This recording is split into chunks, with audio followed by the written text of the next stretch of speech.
Hello, everyone, and welcome to the Outliers YouTube channel and our program, Criminal Mischief, the Art and Science of Crime Fiction.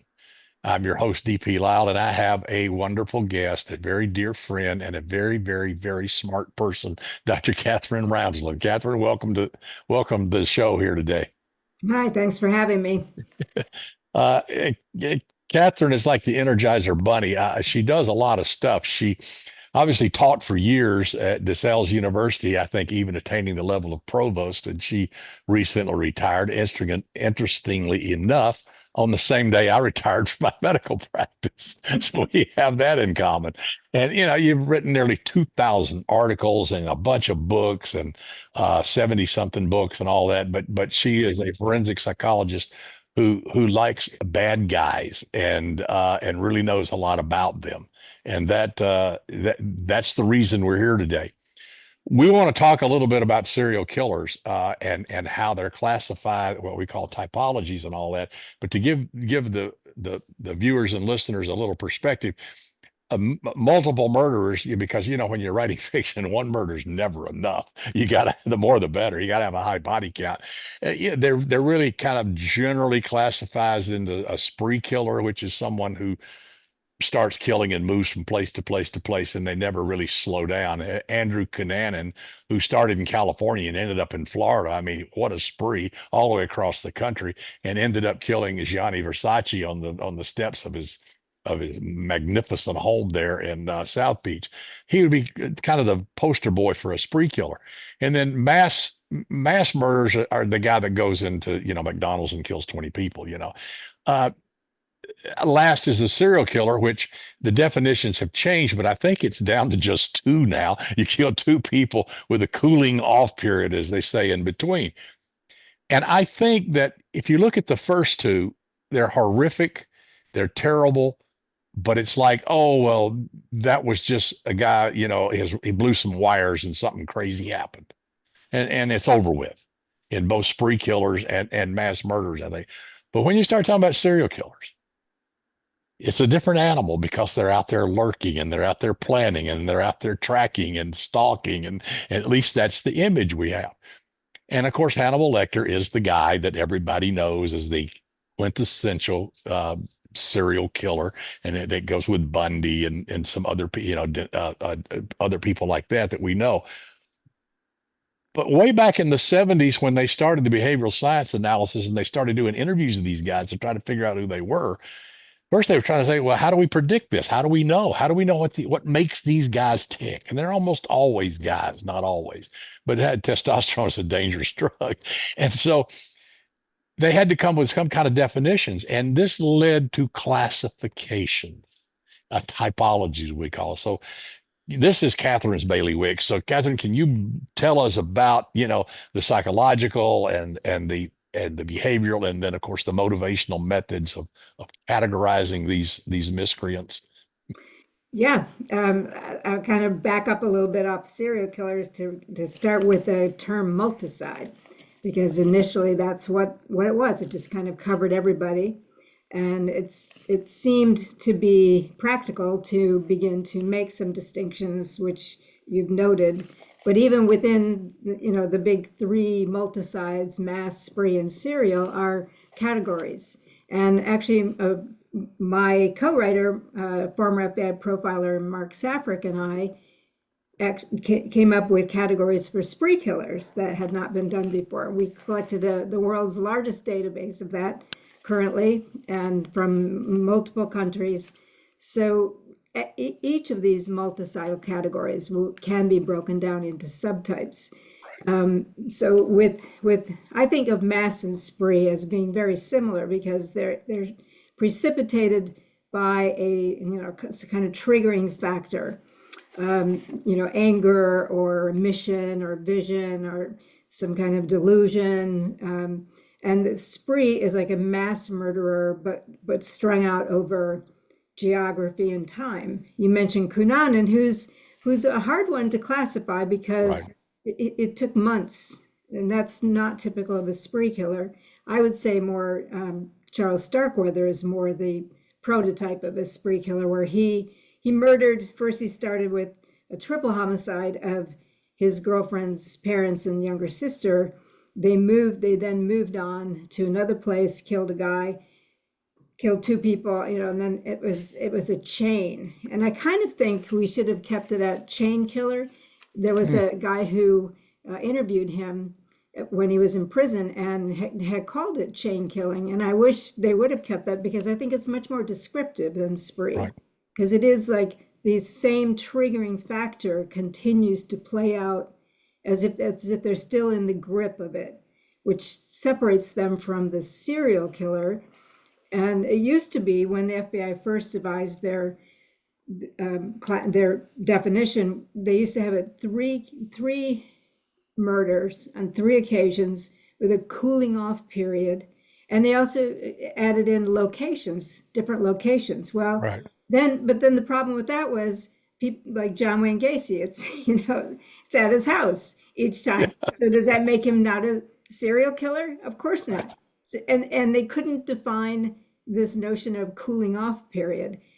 So during in 2005 they had an international symposium where they talked with all kinds of psychologists, psychiatrists, law enforcement, anybody in criminal justice who had something to do with this, and decided based on law enforcement saying they wanted practical, just utility. They dumped spree killer from their classification altogether, and they changed from three to two, and so got rid of location, got rid of cooling off period, got rid of any kind of motivational spectrum, and so now it was killing at least two people on two different occasions. That's it, and that is way too broad.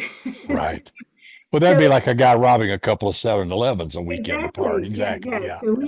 Yeah. So Yeah. researchers who are not law enforcement, but still are concerned with all of this, retain the spree category because it is useful for us in terms of motivational spectrums and predictions and whatnot. In fact, Safric and I, when we wrote our book, Spree Killers, we have a whole chapter about here is a certain type that law enforcement should learn about, because if they can anticipate where they're going, they can catch them. And we were able to show that type, which is practical for law enforcement to know about. So that erased the FBI's reason for dumping spree killer off. Not that they've responded to us, they haven't, but then you have the complications of serial killer. And I come up against people who think serial killer is a type of offender, in terms of like they all share the same characteristics, or they all have a head injury that made them killers or something. Yeah. And it's not true. It's a description of a description Right. of a behavior only. And that's the only thing they all have in common, is that they've killed at least two people on two different occasions. So then we have to turn to the categories. And there are some people who believe that there's one uh, classification system for serial killers, and it's the Holmes and Holmes classification: the visionary, the mission oriented, hedonistic, and power control oriented. So that's four. However, that is not the only classification system. So I want to mention a couple of others, especially for writers, so they're not feeling contained by what I think is an overly simplistic classification. So there's another one, Kelleher. Again, we had Holmes and Holmes, and now we have Kelleher and Kelleher, and they came up with a different one: Black Widow, Angel of Hmm. Death, which is the healthcare people, Sexual Predator, Revenge Prophet, um, Team Killer, Question of Sanity, Unexplained, and Unsolved. And that's actually kind of close to the one that I came up with when I wrote Inside the Minds of Serial Killers. I devised my classification largely on motivation, and within each of these can be subcategories. So mine was lust, power, glory or fame, those two go together, delusions, mission, rage and revenge. Most people don't even have rage and revenge, but there are rage driven serial Hmm. killers. Profit and greed, intellectual exercise, a rare one, but nevertheless, we have them, and no particular purpose. And there are killers who have said, I don't really know why, I just did it. And we have to credit those. We have to think about those as a classification.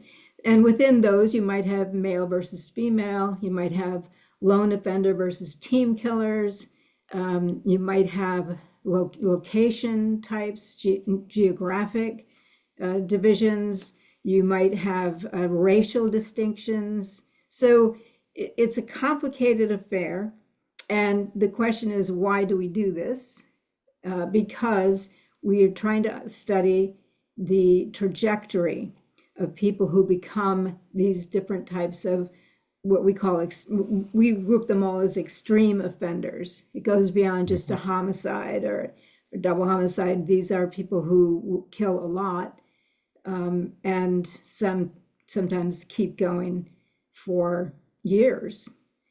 So that's why we have the classification systems to help us kind of figure out what are we dealing with here, what can we predict about this type of crime. Like a mass murder, as you said, typically is going to be very contained in a single location or loosely related locations, and kind of spend itself once the motivation is over, and usually anger driven, then that's it. And often we know who they are. If they will kill themselves, but not always. If they get away, it's not hard to figure out who they were who did this, unless it's like a bomb or something. Then it's a little harder. But with spree killers, sometimes if it's anger motivated and they have a list, a grudge list, we can anticipate where they're going. If it's a thrill killing for spree killers, not so much, because they could go any which way. And with serial killers, it helps us. The age is another thing that we use as subcategory, because we have serial killers who are teenagers, and they're not usually very sophisticated, but they are distinctly different from those who are 20s, 30s, and even from those who are in their 50s and 60s. So that's the long explanation of all the different ways we try to categorize, and there isn't one accepted overall system of classification. The FBI classified it organized, disorganized, and mixed. Right. But that they don't use that anymore, because Right. most of them are mixed. Hardly do you ever Exactly. get somebody way down, so organized or so disorganized that they're easily understood. Most are mixed, and so that ends up not being a very valuable system. And they've admitted that. They've written monographs talking about we can't really use that very much. Occasionally, but not often. Well, it's like Bundy. If you profile, as the word, another word they don't like, but I'm old school and I still like it. If you profile Bundy in Washington State or in Utah, Utah or Colorado. Anyway, you'd probably look at him one way. But if you Right. profile him at what happened in Florida, you'd say, Yeah. oh, no, no, no, this is a different animal now. Yeah. Well, Yeah, you can even talk about Dennis Rader. He started out as a mass murderer. And yes, in our book on spree killers, we talk about mixed types. right. Sometimes you'll have spree turned serial, or serial turned spree, or mass turned serial. So, they're mixed types. But yes, in Utah, Bundy was pulled over for burglary Right. and attempted abduction, and nobody was thinking that this is a this is a Yeah, guy who's yeah, killed a lot of people, exactly. right? So, Yeah. and that was before the time when you had this way to connect jurisdictions and really talk, across states and try to pool your data. They didn't. It was very difficult for them to be able to do that.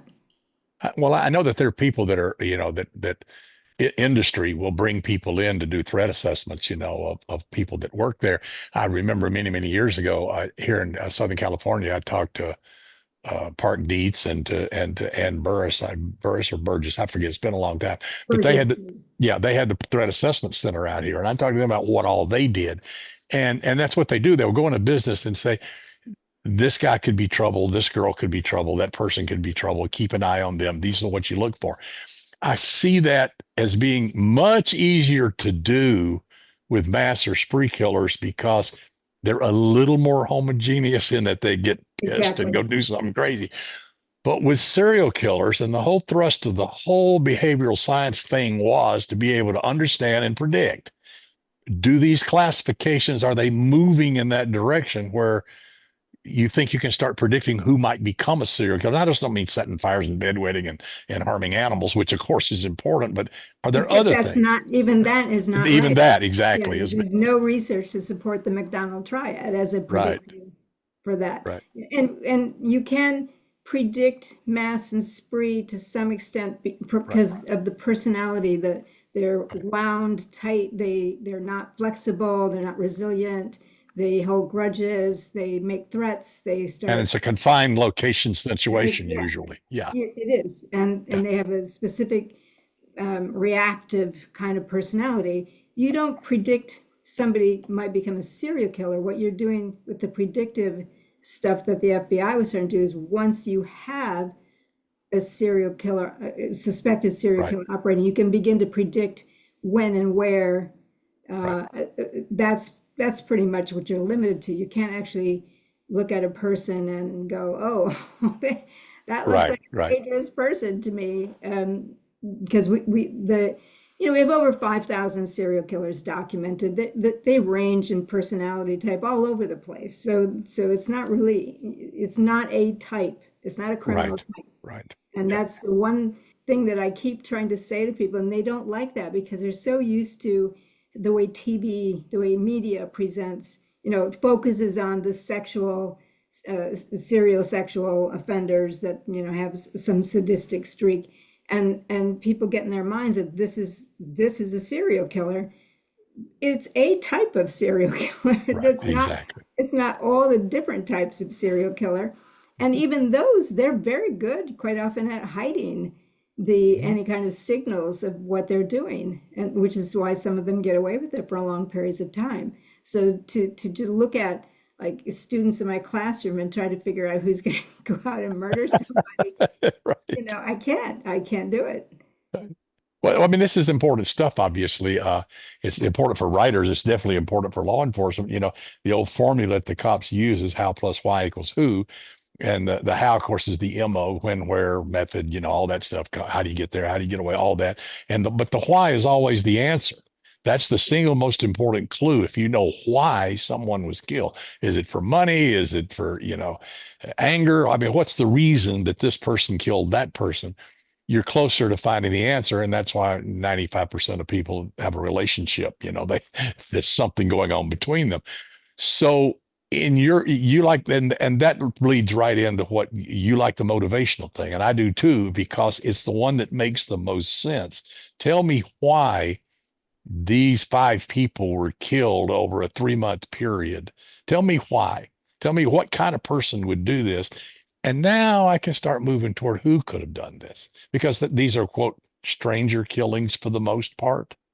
Yeah, well, if they're mission oriented, like visionary, where they have a racial component, let's say, or um, homophobic, something like that, then it's a lot clearer Right. what's going on here, and maybe how far and wide it's going to go, how long it will last, as opposed to somebody who's sexually compelled, um, and really is a stranger to their victims.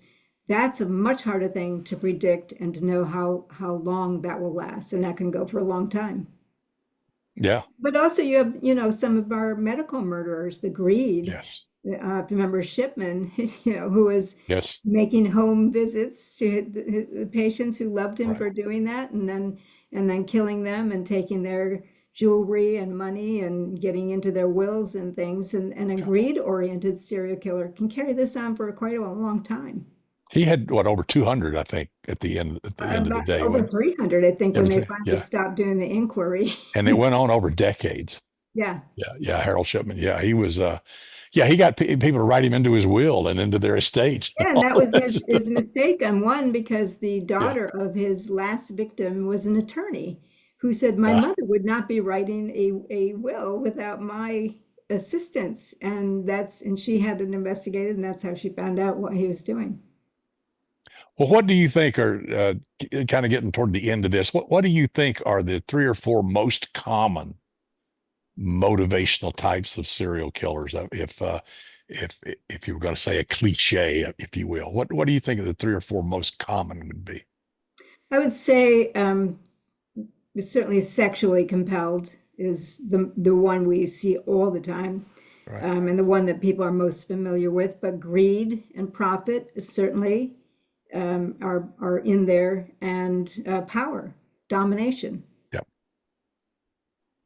And those often bleed over into each other, especially Yes. the sexual component and the power and control components. They often bleed over into each other, Yeah. like BTK.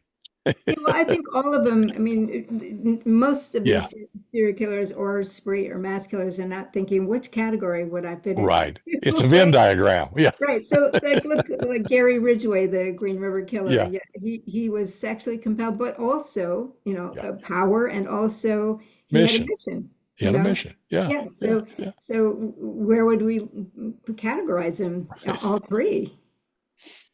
Well, this has been fantastic, and yeah, I think that you really gave us a lot of things to think about here, and I think especially for crime writers, because as I said, one body's never enough in crime fiction. We want more, and serial killers do hold that fascination. And I think they did a survey back maybe a decade ago.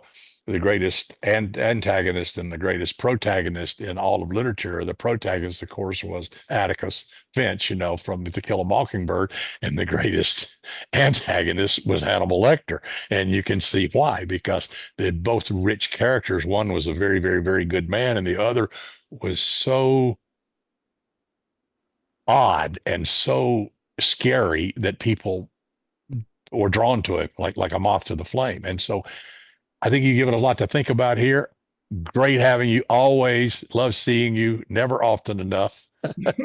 But you do have a class coming up, and everybody go to the Outliers Writing University website, outlierswritinguniversity.com, and you'll see a couple of, you got one this year, you got one coming next year, and we're looking forward to all of them. Great. Thank All right. you. Thanks for Thanks for having me. being here. Well, that wraps up this episode of Criminal Mischief, the Art and Science of Crime Fiction. I'm your host, DP Lyle, and we will be back, as you know, with more shows very soon.